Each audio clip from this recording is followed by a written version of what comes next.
做埋咁多陰質嘢，係咪唔需要有報應？做我哋呢行最緊要係咩？導演。其實你想點？我唔想做 Lemo 啊！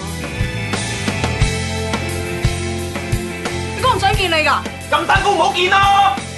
喂，佢今日都未紅，你已經咁樣，佢第日紅咗，你點算啊？份工都係唱歌㗎啫。